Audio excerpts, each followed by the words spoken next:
Hola, ¿qué tal? ¿Cómo estás? En este vídeo vamos a repasar una cuestión relativa al tema de selección de personal que no es especialmente difícil, pero muchas veces se deja en segundo plano, siendo algo bastante preguntable. Me estoy refiriendo a la selección de personas con discapacidad, ¿vale? A una serie de cuestiones que tenemos que tener muy presentes porque son muy preguntables relativas a cómo se adaptan, o las peculiaridades que tienen que ver con la selección de personas con discapacidad. Bien, vamos a ver esta batería de cuestiones que tenemos que tener muy presentes y luego veremos una preguntita de examen relativa a otra cuestión, pero también del marco de este tema, ¿vale? Bien, en primer lugar, un repaso ligero, breve, de los principios, ¿de acuerdo?, que rigen precisamente el Real Decreto que regula esto, el acceso y la provisión para personas con discapacidad, el Real Decreto 2271/2004. Hay cuestiones que están, por así decirlo, derogadas o modificadas o actualizadas en ese Real Decreto, pero ese Real Decreto, si vemos su título, encaja perfectamente con lo que es nuestro epígrafe del programa, con lo cual tenemos que tenerlo muy presente y me parece que los principios inspiradores pues son cuestiones relevantes, ¿no? Igualdad de oportunidades, no discriminación, accesibilidad universal, compensación de desventajas, ¿vale? Repetimos, igualdad de oportunidades, no discriminación, accesibilidad universal y compensación de desventajas. Estos son los principios que rigen todas las adaptaciones que se dan o las peculiaridades que se dan en el marco de la selección de personas con discapacidad, ¿vale? Para el acceso a los empleos, para el acceso a la función pública. Bien, cuestiones tocantes a, digamos, las particularidades, las cosas que tenemos que tener nosotros presentes. A partir de aquí las vamos a dividir en dos partes, ¿vale? Unas de ellas que son, digamos, de índole puramente mnemotécnica, ¿vale?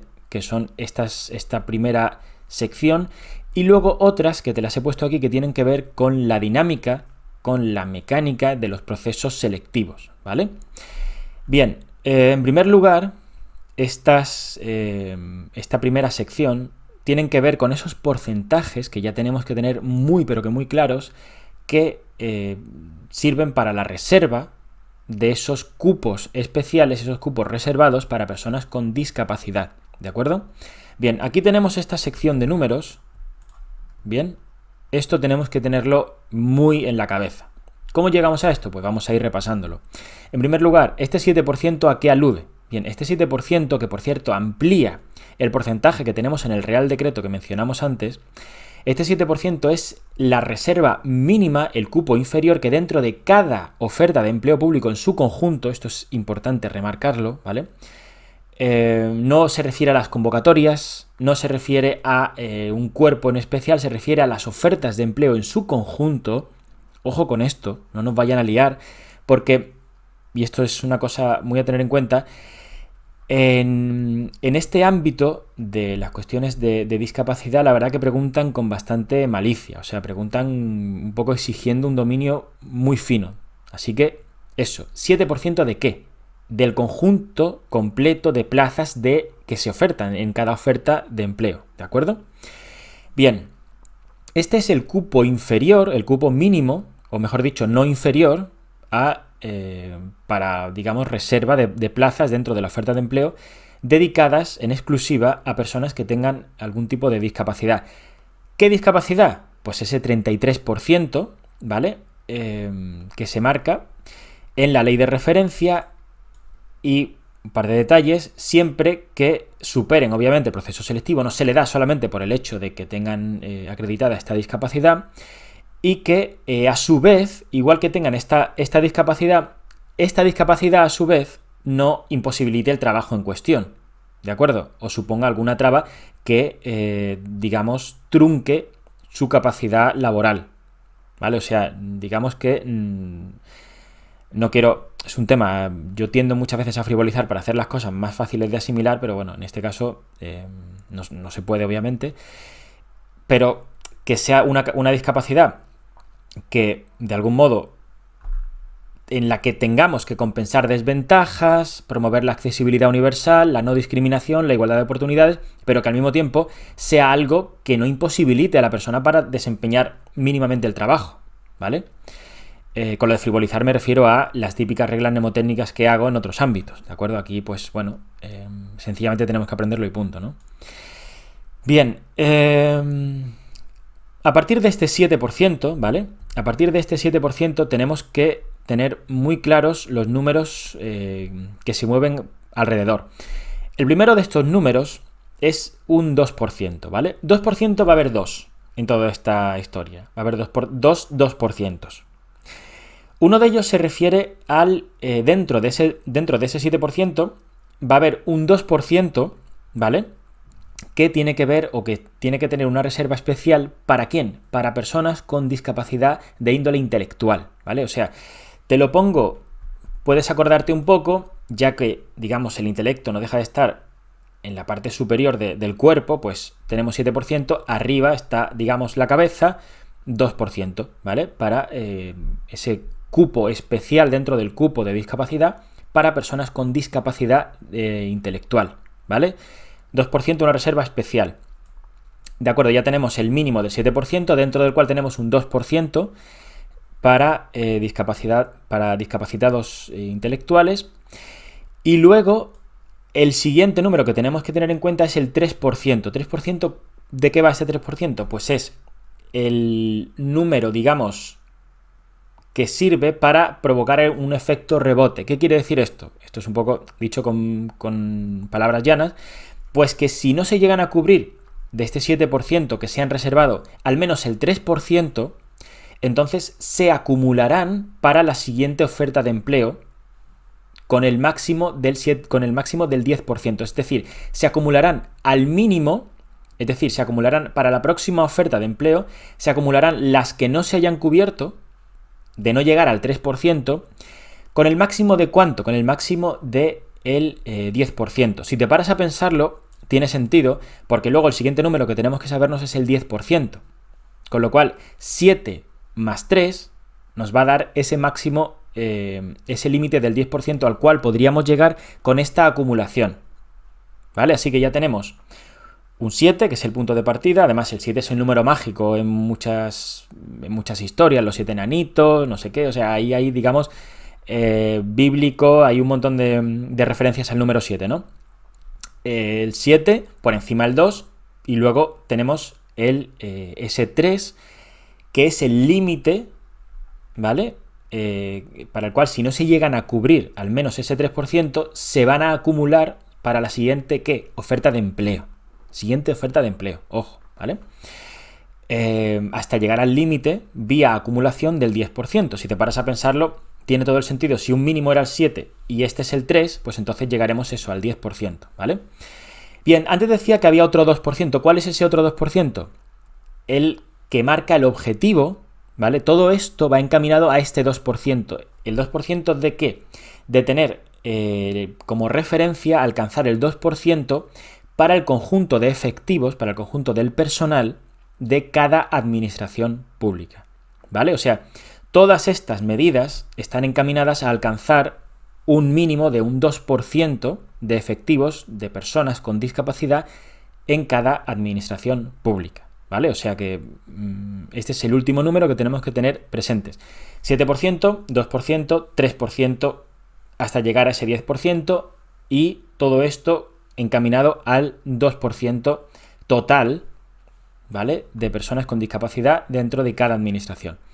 Bien, estas son las cosas, como te decía, que tenemos que dominar desde el punto de vista de tener los números claros, y es de memoria, no hay más vuelta de hoja, ¿vale? Tenemos la regla esa de quizá del 7 más 3, que es el acumulable posible para la siguiente, hasta el 10%. Pero todo lo demás, esos dos, pues son dos doses, ¿vale? En caso, sea como fuere, tenemos que tenerlo muy dominado. Ahora, lo siguiente son ideas que sencillamente tenemos que asimilar relativas a la mecánica en los procesos selectivos, ¿vale? Porque esto es muy preguntable, no, está muy preguntado y, en fin, sobre esto va a caer casi seguro alguna preguntita, ¿no?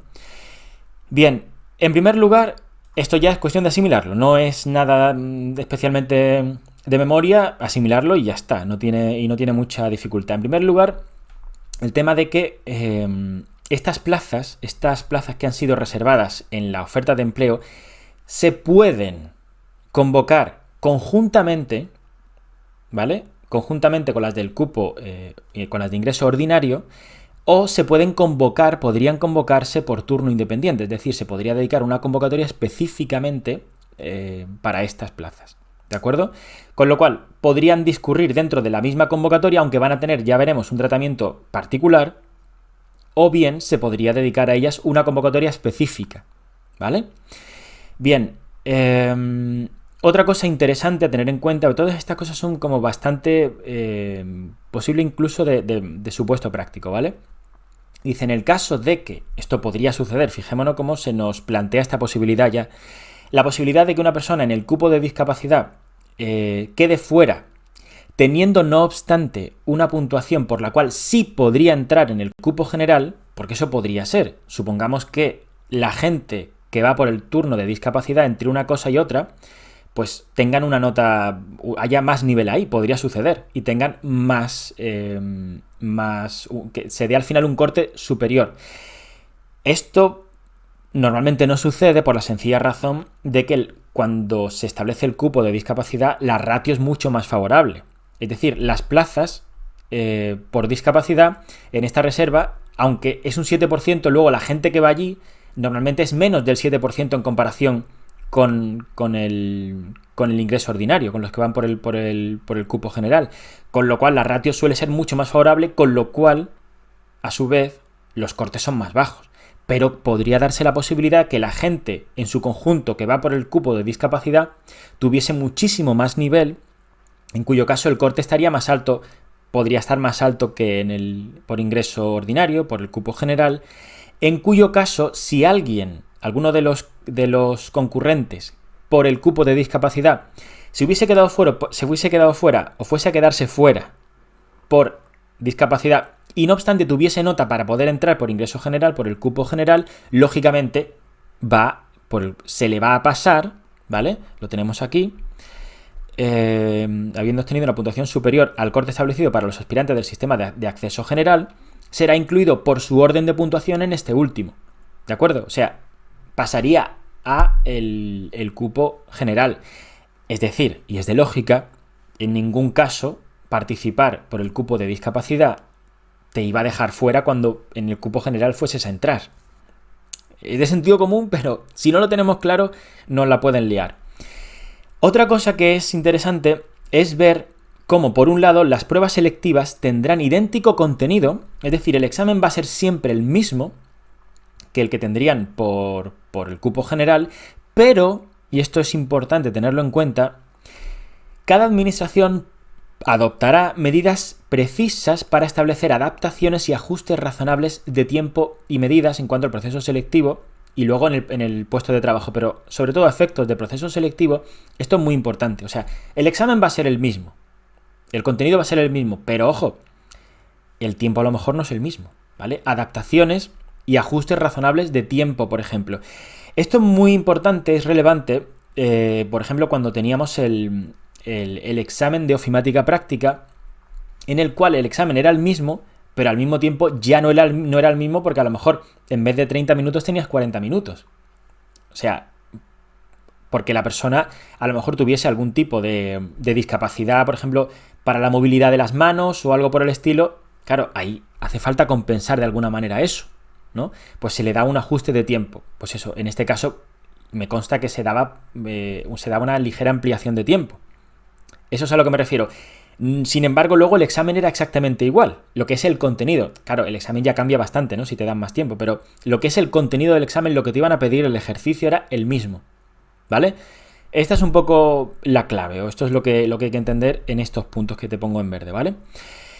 Luego, y retomando lo que decíamos antes, de que pudiese discurrir en la misma convocatoria, tenemos que durante el procedimiento, durante el proceso selectivo, se dará un tratamiento diferenciado a los dos turnos, es decir, el establecimiento de los cortes y demás van separados.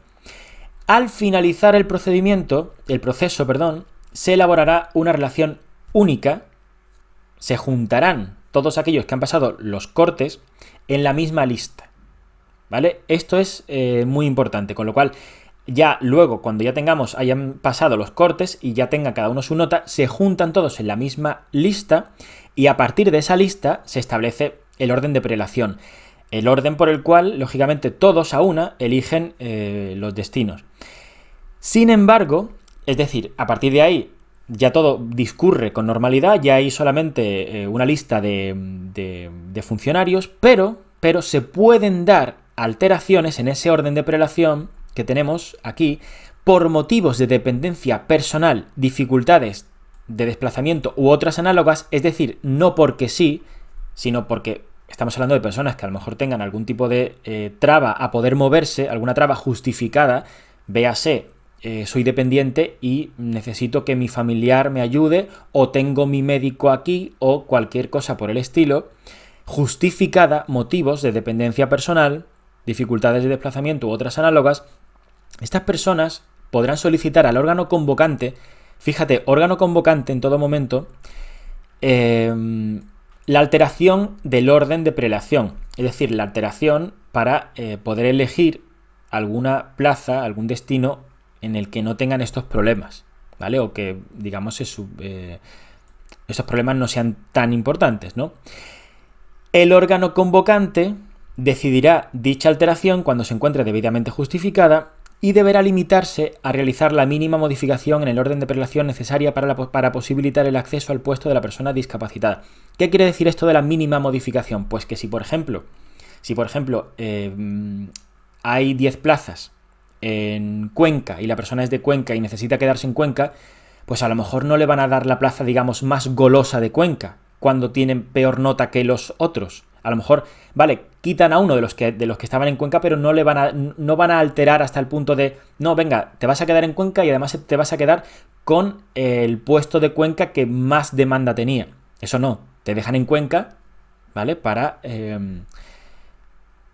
satisfacer o para suplir esa problemática, pero no te van a alterar el orden de prelación hasta el punto de que tú puedas elegir tan libremente. ¿Se entiende, no? Bien, pues estas son las cuestiones que aglutinan todo lo más preguntable en relación con la selección de personas con discapacidad. Dicho esto, pasamos a ver la preguntita de examen que te había comentado, que está sacada del examen de turno libre de